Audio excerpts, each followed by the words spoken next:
Welcome back, everyone. Next, we have Nova Minerals Limited. It trades on the NASDAQ under the symbol NVA and on the ASX under the symbol NVA. It's a gold and critical minerals exploration and development company focused on advancing the Estelle Gold Project. Happy to welcome CEO and Executive Director, Chris Gerteisen. Nice to see you on the conference, Chris. The floor is yours. Call me back when you're ready for questions. Thanks, Anna. Great to be with you again. So Nova Minerals, it's all about the Estelle Gold and Critical Minerals Project here in Alaska, where we're developing North America's next major gold and antimony district. So we are a dual commodity company with antimony and gold, and the big highlights for each of those is, of course, on the antimony side, we've been a first mover to establish domestic U.S. production, and we've recently been the successful recipient of a $43.4 million Department of War grant to execute that exactly. On the gold side, we've defined almost 10 million ounces to date, and we're in a feasibility study stage, pushing that project forward towards development as well. Really have the right commodities with the right team here in the right location. Quick corporate snapshot: 414 million shares on issue, $11 million of Nova cash in the bank, and in addition to $43.4 million of Department of War that's focused on that antimony. No debt, and certainly our share price, as you can see here, is moving in the right direction, the right trajectory. I think as people continue to appreciate what we're doing, what we have here at Estelle, that trend will continue. The project is a 35-kilometer long mineralized intrusive corridor, and we've staked over 200 square miles of state of Alaska mining claims, all state land, no federal land or native corporation land to contend with. What that means is a much more streamlined permitting process in Alaska here, just dealing with our state agencies, so supportive. And the gold has been defined across two deposits, Korbel and RPM. And then the antimony, we're really honing in on two other prospects, Stibium and Styx. Now, there's 20 other known prospects at various stages of advancement across the property. That includes gold. Some of these are multi-element gold, silver, copper, and other critical elements as well, including antimony. And there's about 15 other elevated critical elements, including gallium, yttrium, scandium, and tungsten, bismuth.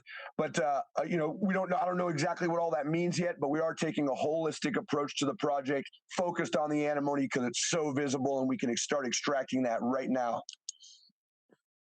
Alaska, great jurisdiction. I mentioned that we're all on state land here, long history of mining and a lot of projects in the area, major companies and existing mines here. The Estelle project's fully permitted. What we're doing now in terms of gold exploration and developing this phase 1 antimony project with the Department of War grant. Recall, with this current administration, the first executive order off their desk was literally titled Unleashing Alaska's Extraordinary Mineral Resource Potential. This is what it looks like. These are the projects they were talking about, like the Estelle project, and we've already received the letter for expedited permitting and everything that's required as we move forward, being a critical minerals project now. Both gold and antimony at record high prices and continue to move up. Certainly a shortage across the board in the supply chain for antimony. So Nova Minerals is well situated to take advantage of that. Right now, as I said, we are a first mover to bring that production back to the U.S. So again, right commodities, right place, right time. Our team, quite a deep bench through the entire organization, all levels of the organization. Certainly on our board side, we have all the aspects, mining engineers, metallurgists on the technical side, geologists, and as well as capital markets and governance and legal and compliance as well with our board here. Quite a deep bench. All the expertise we need to meet our objectives and push this project forward. The antimony assets. So we are focused on Stibium and Styx. This is where we see massive stibnite veining all over the surface. Of course, stibnite being the primary ore mineral for antimony. We're seeing grades up to 60% antimony at these locations with outcropping veins. And this is what we're targeting with that $43 million Department of War grant, which allows us to drill it and establish a resource for longer term production. But we can start extracting and producing right now, just pulling that stuff that antimony product off the surface, and that's what we're doing. We're targeting production as phase one to produce antimony trisulfide military grade for the Department of War for the use in munitions. So this is 155 mil artillery shells, and all small and medium caliber munitions require this antimony trisulfide product. This is phase one, and we believe we can be in production. We got till September 2027 to produce. We believe we can do that by next year, and then we can advance to the real prize here, which is phase two, which will be a much larger grant to scale things up and produce additional antimony products once we get to phase two. So we're feverishly working on completing phase one with this initial grant so we can move on to that phase two and scale things up. With the antimony process, we got sticks, and you can see on the left-hand side, we've just started stockpiling material, just material we can just extract from the surface right now. You can see that vein material there. We've already started stockpiling, got about 50 tons of high-grade 40 to 50% stibnite already sitting on the surface. There's a photo of myself and Senator Murkowski from Alaska inspecting the antimony stockpile from sticks and stibium there at the site. And then also at stibium outcropping veins, that's initially where we're starting to drill to establish that antimony resource. Exceptional grades, up to 60% on the surface. Good gold in this stuff as well, so we'll be getting gold credits along the way. A key piece of the puzzle with this antimony piece is Port Mackenzie, where we've already secured a 42-acre parcel. This is a commercial industrial zoned port district. So where we're between the rail line and the road, we have power running right next to the parcel. And so this is where we'll be establishing our phase one plant for antimony trisulfide. And then also we're ready to go for phase two with that 42-acre parcel to scale things up and build a much larger refinery. This is important. So we've secured the land, and we are already starting to land processing equipment there to start construction in spring. So we have the land secured at Port Mackenzie. In terms of the project schedule, okay, we've already, we've received the award. We've commenced resource definition drilling. Now, just to be clear, the resource definition drilling will continue over the next year, and we will come out with a resource of the first MRE, mineral resource estimate, by the end of next year, I suspect. We don't require the mineral resource estimate to start extraction and to start production because, again, we see it right there on the surface, and the Department of War has asked us just to start production as soon as possible. Extra urgency for this military-grade antimony trisulfide. So we're already starting to purchase mining equipment. We are engaged in, so that includes mining equipment as well as processing equipment. We're purchasing that, bringing that out to our site, staging that at Port Mackenzie to commence construction in spring, summer next year. We're looking at plant commissioning by mid to late next year to start producing the military-grade antimony trisulfide. Most of that equipment will be used in any mining and processing scenario. We're also doing metallurgical test work to see what the back end of the processing facility looks like in terms of refining, where we're looking at hydro and pyrometallurgical options. The stibium road access to that first prospect, this is the critical minerals expedited permitting piece. We've already received that. It only took a number of weeks. We've already appointed antimony experts. That includes Metz Engineering, consulting firm, as well as Dr. Corby Anderson at the Colorado School of Mines, which is has a lot of industry experience with antimony refining. So we have that team, and then we're working on the final piece of the conceptual flow sheet, establish that MRE. But again, don't expect initially for the normal sort of market schedule where you do years of drilling and come up with a mineral resource, do a feasibility study. A lot of this will be internal because there's extra urgency to start production initially. And so expect production. We're going to monetize as soon as possible to get this project to this product, military-grade antimony trisulfide, to the Department of War ASAP by 2026. Then the grander vision after we complete that phase one project is a step up to phase two. And this is kind of what the grand vision is. Scale things up at the mine. And then the idea is what we're doing is we'll be doing some concentration on site using ore sorting. So this is a coarse concentrate. Material still 3 to 6 inch size material. We're seeing a 3 to 5 times upgrade. So we can mine material at say 5% and upgrade that to 15 to 25%. That material will be taken to Port Mackenzie for downstream processing. This location, the Department of War loves it, multimodal port with the port, of course, the rail, the road, air freight nearby. And what we're really at the center at here is establishing a US-based refining hub for antimony, because of course our project's at the center of this, but we appreciate the antimony potential throughout Alaska, throughout the region, and throughout the world, actually. So this is a key strategic asset that we're building for the U.S. to control our own antimony production. And all of these other projects with this antimony refinery now have an incentive to come online and produce antimony feedstock to feed in the central processing facility. This is ultimately where we're going with this. And that, like I said, that's what the Department of War has tasked us to do. We're on a mission to create an antimony refining hub for the U.S. Our flow sheet, done a lot of work on this already. We continue to do this metallurgical test work. We're crushing, nothing too fancy going on here.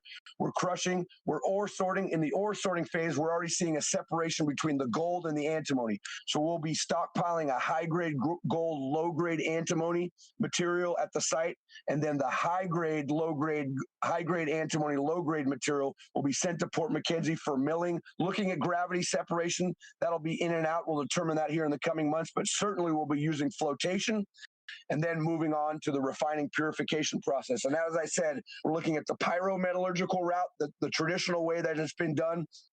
And then now more and more people, including in China, are using the hydrometallurgical route. There's a lot of benefits to that hydro route, including less emissions, environmentally cleaner, but also once you leach that material, it doesn't require a series of complex smelting steps. You can leach the material, the antimony's in solution, and then you can choose which product you produce out of that leach, that pregnant solution. Of course, initially we'll be focused on antimony trisulfide, but it's not a far stretch with extra capacity to then add an antimony oxide purification plant and also be producing antimony metal.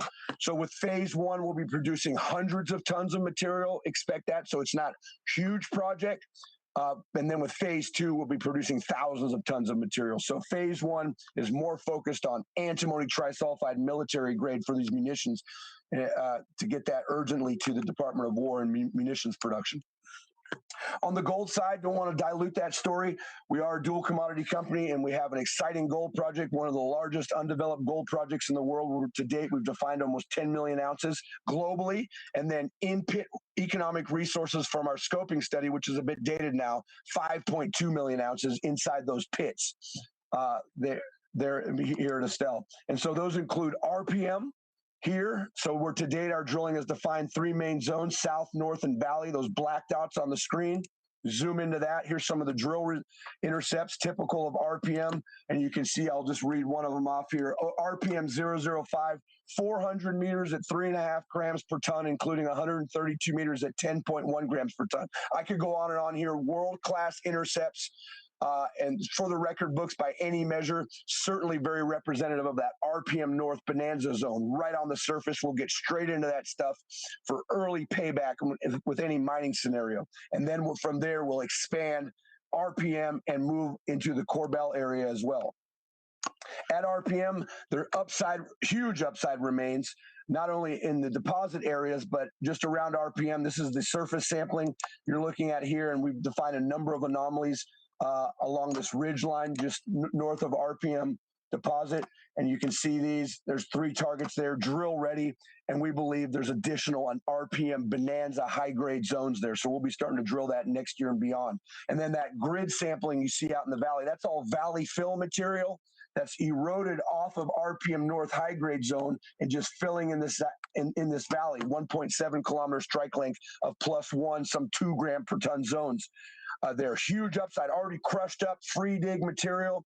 So big upside potential, and we'll start to drill that, even if it's just heap leach material running between 0.5 and 1.5 grams per ton. We can easily dig that, and we get really good heap leach results at RPM. It's about 50, 60 meters thick, filling in that valley. So big volume of material, lots of upside at RPM. And then beyond RPM, we'll be moving into Korbel in the future. Here, bulk tonnage system, that yellow shaded area, which is the Korbel main deposit. And at Korbel main, lower grade bulk tonnage system, 2.5 kilometer strike length, massive deposit. 800 million tons at 0.3 grams per ton. And there is an internal feeder core there, much higher grade. And by that, I mean, you can look at some of these intercepts, 101 meters at 1.3 grams per ton, 94 meters at a gram, very representative of that higher grade feeder core. But we include those lower grade parts of the deposit, because if you understand, there's these sheeted veins running through there. When you selectively sample those veins, they're running ounces per ton. So we'll be utilizing ore sorting here as well. And we've done extensive test work with that, and we're seeing a 10-time upgrade by separating out those high-grade veins. You can see some of the surface sampling here, 98 grams per ton, 114 grams per ton. That's the material we're separating out with the ore sorting, and then you can see how we readily achieve that 10-time upgrade by including those volumetrically lower grade resources. But once you ore sort it, it's very high grade material, and it pays. And we've demonstrated that certainly, and we'll be including that in our upcoming feasibility study. In addition to that, gold, antimony prospects, working on 20 of their known prospects, various stages of advancement that include, over here, not only gold here at the Stony area, you can see high-grade gold, thousands of grams per ton silver, percents of copper, antimony, other critical elements. Muddy Creek, very high-grade, clean gold deposit, a little bit of silver, but mostly gold. Shoe Shine, 1,290 grams per ton, shows you the extreme high-grade potential at Estelle. Trumpet, high-grade gold, very good antimony there as well. So we continue to advance those prospects. It's the kind of project, of course, we'll be out here for decades and decades. Multiple mining centers producing multiple commodities as we move forward. The kind of project that, of course, the majors, the mid-tiers are honing in on. We're on their radar. They're knocking on our door. We're passing around. Some of them are getting into our data room. And to be clear, we're not here to flip the project. We're project builders, but certainly we would be, open to a strategic partnership of some sort as well. And they're certainly looking and sniffing around. On the gold flow sheet, again, nothing fancy, off-the-shelf conventional technology. It is very easily liberated gold. We're finding with all the metallurgical test work we've done, we crush. So all the high-grade material, of course, straight to the mill. But lower-grade material, we'll send that off to the heap leach pad, a lot of it, and then we'll classify a medium-grade material, utilize these ore sorters, focus on maximizing the grade, so material running 4 to 6 grams per ton, the accepted portion out of the ore sorters off to the mill, the reject portion out of the ore sorters, which will still have some gold in it, off to the heap leach pad. So very efficient resource extraction, lots of options there, maximizing the total gold recovery over the life of mine. And then through the mill, we float, we regrind down to about 20 microns, getting really good gold liberation there. And then we'll leach, and we're already seeing over 96% recovery in our scoping level test work. Now we're in the feasibility study stage, honing in. These numbers are only set to improve. An important thing to note on this diagram is that we are taking a holistic approach and continue to work with the Department of War for critical minerals extraction on the back end. So deposits like RPM have a lot of bismuth, stibium, a lot of gallium in there. So we're talking about diverting our waste streams, which is normally just be going off to a tailings facility, and establishing critical minerals extraction plants. Lots of additional Department of War grants for that to bring that production back to the U.S. This is what the Chinese have done in many respects. Our timeline is best case scenario. Everything we're in control of on the gold side will be we'll be ready for production in 2028. Now, there's some things we're not in control of course, the West Susitna Access Road, which is a state-funded project, and they've already broken ground on that. They say that'll be open by 2028. And then on the permitting side, we expect that to take 12 to 18 months once we finish this upcoming feasibility study. But, who knows, that's kind of an iterative process sometimes. But 2028, best case scenario on the gold. And then on the antimony side, we'll be producing the initial product by next year. Just some catalysts and drivers here. We have strong dual commodity exposure with the antimony and the gold. Of course, we're building a world-class gold project, one of the largest undeveloped gold projects in the world. Not many of these left, which is why it's of such interest to major and mid-tier companies with their depleting reserves. Of course, they got to fill that gap. This is the kind of project you can be producing 500,000 or several 100,000 ounces a year. We're the first mover with bringing antimony production to the U.S., which is virtually non-existent now in the United States. So we really, the confidence that the Department of War has put into us to really make this happen is very promising, and they see us as a major player here in the antimony for domestic production. It's a large scale, as I said. We'll be out here for decades and decades producing gold, antimony, and other elements. And being in Alaska with a favorable jurisdiction with all the sovereign and geopolitical risks these days in the world is a big bonus for the project. And with that, I'll leave it at that, and I'll open it up for questions. Anna, we got any questions? Certainly go to our website and you can dig a lot deeper and I think you'll find we're onto something very special here. So Anna, any questions? Yes, thank you. Can you address or provide any information as to why there's a trading halt on the stock? Yes, we're currently engaged. We've been approached by many institutional investors, and we feel it's time to really push forward and fast track the project. We're currently doing a capital raise. And is there an offtake agreement in the grant agreement at all? No, there's not. So what the grant is for is to establish production, but certainly the antimony trisulfide is, so we're not locked in any commercial arrangements just yet, but of course we're talking to all the munitions contractors with the Department of War, as well as the strategic stockpile DLA and once we produce, of course, those commercial terms will be determined at the time. So we're not locked into anything just yet, but once we produce, we have customers. A few more questions about the DOW grant. Is it repayable or is it gifted after all performance criteria is met? Well, I guess the word there in this terminology would be gifted. So it's a fixed firm contract. So it is not repayable and it requires no matching funds. So it is, I guess you could use the term gifted, because there's such urgency on getting this production, and that's what we're on a mission to do. So it's a fixed firm contract with no further obligations to Nova other than producing antimony trisulfide. And does this grant fund the phase 1 project completely? Yes. So it includes funding for drilling to establish the resource, mining equipment, and we've already purchased most of that, and processing equipment, and we've purchased approximately 30-40% of that now, and continue to purchase more and procure more. The last, say, 20% of processing equipment, that'll be project specific in terms of what does the refinery look like, and so we'll be doing that in March. So that's what the construction phase, of course. So that's what the grant is for, and it's fully funded. And what do you intend to use the DOW's grant to? Are there any further negotiations going on with the DOW or other agencies? So yes, in terms of critical minerals, as I described, to produce additional critical minerals byproducts like bismuth, gallium, tungsten, yttrium, some of these other things on the back end. After we spent all the time, money, and energy taking out the primary commodity, we have that tailings material. We can extract those other critical elements. There's grants associated with that we're working on, as well as we continue our discussions on phase 2, looking ahead, assuming that we'll be successful with phase 1 and start producing by the end of next year, we can move straight into phase 2, and that's a much larger grant than the initial phase 1 grant. So those discussions continue, and we're certainly slated to receive those.